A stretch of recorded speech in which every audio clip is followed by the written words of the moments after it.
Welcome to the third in a series of interviews of my mother on her life. The first one was about her parents, the parents of Gwen and Evans. The second one was on her childhood as Gwen the factory in South Wales. And this third one is on her time at university, Miss Gwen Evans going off into the big bad world. Hope you enjoy, like and subscribe. If you have any more photos or information, please let me know. So you've got 3 good A-levels, and what did you do with the 3 good A-levels? I had been accepted at Barry Training College. Well, you could do better than that. I thought I could do better than that, so I raised merry hell. I wanted to go to university. Oh yes. I've forgotten what grades, they weren't very good grades, because I'd missed months of schooling. What university? With meningitis. I then went to Cardiff University. What year was that? That was 1942. Gosh, so the men were all out at war. Yes, it was very, and blackouts more important. There were no lights anywhere. So so we had no social life at all at university.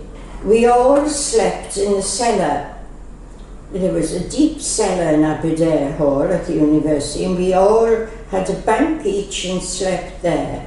But we had to do aircraft duty. How did you pay to get to university? Did you have to pay? There was a grant for teachers, so I trained to be a teacher. Right. So having I was 2 years at Cardiff University. So why did you go from Cardiff University to Aberystwyth University? Because the professor there died.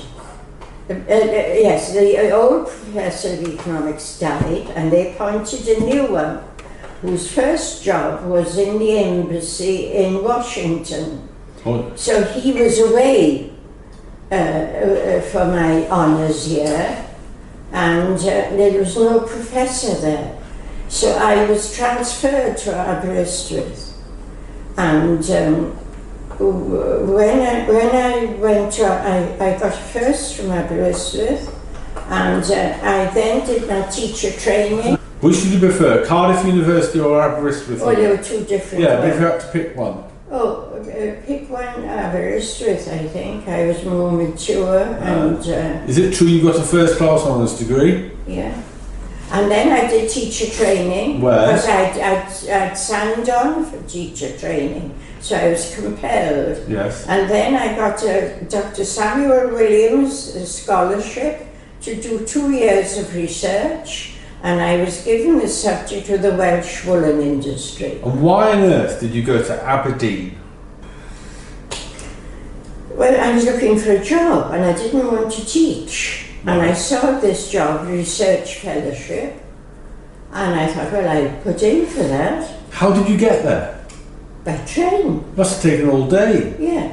Oh, you know, not much different from now. You've got to train to London, and then you've got to sleeper overnight up to Aberdeen. Right. I was there for 3 years. And what are your impressions of Aberdeen? Oh, I was very happy there.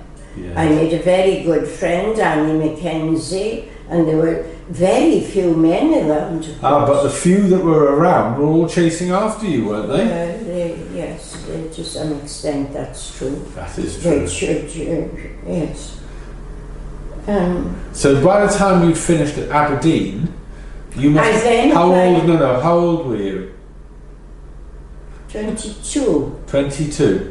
And how did you find the Scottish people, the accents and what have you?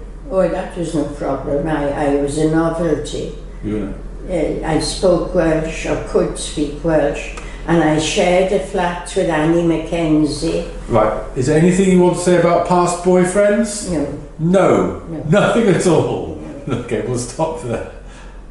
So you were friends with Anna Mackenzie and Neville Bowen, who wanted to marry you in Aberdeen. So how did that all go? Well, all that had happened after I'd met Morgan Joseph, and I'd fallen in love without knowing it. Each of us with the other, and it didn't work out. I was very dissatisfied throughout the relationship. And, so you went as far away as you possibly could? Yes. Yes. Good move? And he got married and had children, was very happy, and I didn't see him for years afterwards. But when you did see him? Hmm? When you did see him, what did you think? Well, I was married to Mark. I know, what did you think of him? Liked him, he was a good Well, I chap. was shaken, very badly shaken, but no more than that. Our lives had diverged. I'd like to say, on behalf of my siblings, we're very, very grateful that nothing came of that. So you finished your 3 years at Aberdeen, and what did you get up to next? Oh, I applied for a job in Manchester. As a... research assistant, again, working on wage theory. That's all the video and photographs I have. If anybody else has any more, I'd be very grateful to receive them. In the next video, we follow my mum up to Manchester, where she meets my father, gets married and has lots of children.